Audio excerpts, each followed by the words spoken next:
right, what's going on, you guys? Nick here with Nick Strength and Power. Another video for you guys today. The first story that I've got for you guys in this video, Andrew Jacked. We've been talking about him a lot leading up to this show because he's competing in the Arnold Classic Amateur.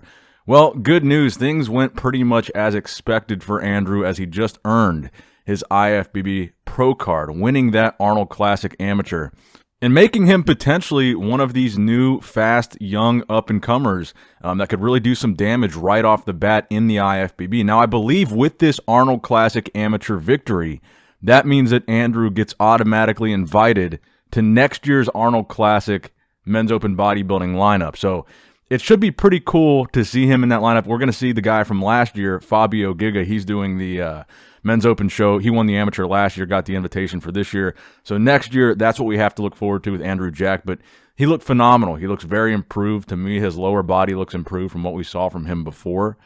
And if you guys don't know who Andrew Jacked is, he was the training partner of Larry Wheels. He was in a bunch of Larry's videos. The guy looks insane. I mean, I don't think there was a whole lot of people that expected he was going to have a difficult time getting his pro card. But just another exciting part of the Arnold Classic weekend. We got all the pro stuff to look forward to, of course. But there's always, some little hidden gems in there. And the Arnold Classic Amateur, I think, is one of those. And seeing Andrew get his pro card here, very cool. Congratulations to Andrew. I look forward to seeing what he's going to be able to do in the IFBB, and I think he is going to do well. Now, next up in the news, let's talk about some Men's Open bodybuilder updates. I got to meet and talk to a lot of these guys yesterday at the meet and greet. So one update that I got. So Justin sent me this morning, Justin Rodriguez. These updates from Justin, these were taken today.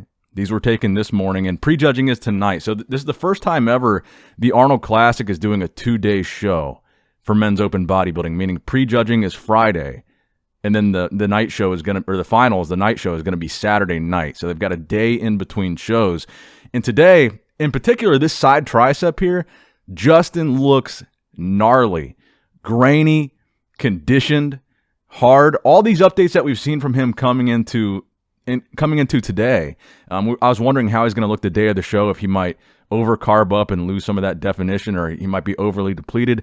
What I'm seeing today, he looks insane, and I feel very comfortable with the top 3 prediction for Justin Rodriguez. I really think he is going to have a standout performance at this show. I think he's going to make a statement with his conditioning. Like last year, he was 4th. This year, I think he looks better than what we saw from him last year, and I think that's going to translate onto the stage. I'm really excited to see how Justin looks in this lineup. You got the side tricep here, the side chest, or the back double bicep, and a quote-unquote side relaxed. I think Justin looks amazing. I don't know where you guys have Justin in your predictions. A lot of people thought it was questionable, me having him in my top 3. But one of the reasons is that conditioning. His conditioning looks absolutely on point in these pictures. I was showing some people, some of you guys that were coming up to me, asking for pictures and stuff at the expo. I was showing you guys that picture of Justin, and you guys were like, man, he does look good. So shout out to Justin for sending me those updates. I'm definitely rooting for him to do well here. Now, another guy that I've got right up in there, probably in the top 4, is going to be Steve Kuclo. This is one of the latest updates that he posted in that perfect elevator goon lighting. Steve looking vascular. He's looking full. Crazy delts as always. Steve, I've got him in the 4th place spot, but I think him and Justin are going to be very comparable. I think they're going to be battling it out. So right now, you guys know my predictions. Brandon is going to win. Bonac, I think, is going to be 2nd. I think a lot of people are counting Bonac out. 3rd place, I think Justin Rodriguez is going to catch a lot of people by surprise. 4th place, I think, is going to be Steve. But like I said, I think it could be a battle between Steve and Justin, because everything I've seen from Steve, he's looking pretty damn good, man. I would be surprised if Steve's not at his all-time best based on what we're seeing from him here. He's probably got a chip on his shoulder from last year. I think he thinks he deserved at least 2nd place last year. I think a lot of people think he deserved higher than 3rd, so maybe he's out to prove something this year and looks even better than he looked last year. I'd like to see him look a little bit sharper than he looked last year for him to get a top 3 spot. And maybe it's the lighting, maybe it's the carbs, maybe it's just the elevator. But he looks insane in this picture. Let me know in the comments below where you think Steve Kuclo is going to place. Now, we also got an update from Regan Grimes yesterday that I haven't talked about yet. He says in the caption, this is a noteworthy update because he says he's weighing 270 pounds, which is a lot for him. And I think it was something like 14 pounds heavier than he was at the last show. Granted, he's probably not going to be that heavy on stage, because I saw some other pictures of Regan taken around this time, and it looks to me like he still needs to drop some water before he takes the stage. So probably not going to weigh 270 on stage, maybe in the high 250s. But hey, if Regan can pull it together and come in here with pretty good conditioning, he does have a shot at the top 6. Keep in mind, there's only 9 competitors here. So if some of these other guys towards the bottom of this lineup, if they come in just a little bit off, I think Regan has a good enough physique and a good enough structure to beat them if he is in shape enough that he doesn't look soft or watery next to, like Fabio or Samson. Max Charles is in there too. I keep forgetting about Max. I think Regan does have a chance at getting into the top 6, but I think he also has a chance of slipping out of it if he comes in off. And I'm really curious to see like a call out of Regan versus Samson Dowda, because Samson's a guy, I think I picked him for 6th if I'm not mistaken. And I think if Samson is on and Regan is off, I think Samson beats Regan here. But Regan did beat Samson at a lot of those post-Olympia shows that they competed at together. So that's also worth mentioning here. Well, they've both beaten each other, so it could go either way is the point. Now, another guy we just got an update from in the last couple days, Brandon Curry, showing a little bit more revealing and very recent taken in Columbus update.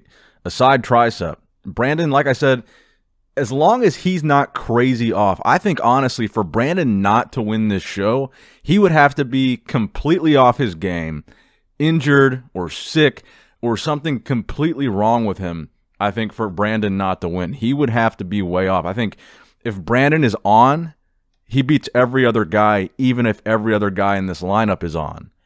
And I spoke with Brandon briefly yesterday at the meet and greet. He seemed very confident, very happy, very relaxed. Honestly, I think he's going to walk away with his title. I love Brandon. And I said this before, I think he's going to win. I think he could win another Olympia title. I think Brandon is still in his prime. I think a lot of people count him out since he's lost to Big Ramy. But also, like I said, a lot of people have been counting out Bonac. Don't count him out to not give Brandon a run for his money. I think Bonac could still really push Brandon. But overall, I'm really looking forward to this show. If you guys have not been to the Arnold Classic, I highly recommend going at least once. And if you guys, there's a hidden gem on Thursday nights, that meet and greet, where you get the opportunity to meet and take pictures and talk to some of the pros. And I usually go to that every year. But this year I really got to spend some extra time talking to some of these guys that I don't usually get to talk to, like Bonac. I don't really usually get to talk to Bonac. And it was cool talking to the guys now that they know about my channel. Like when I would come in the past and my channel was really small, no one knew who I was. No one had any idea. But it was kind of cool getting to talk to some of the guys now that actually watch this stuff, and hearing some of their feedback in person, I think was like a really cool opportunity. And one of the best meet and greets I think I've been to in a while as far as just getting to talk to some of these guys. So it was really cool. And you guys can go to it too. If you guys didn't go to the meet and greet this year, go to it next year. It's very well worth the money to go to that meet and greet. You definitely get an opportunity to meet some of your favorite bodybuilders. So that's going to wrap it up for the video today, guys. We're going to have another video, of course, when the show ends tonight. I'll keep you guys updated on that. So stay tuned, subscribe, like the video. As always, guys, I love you guys. Appreciate you guys. Nick Strength and Power, signing out.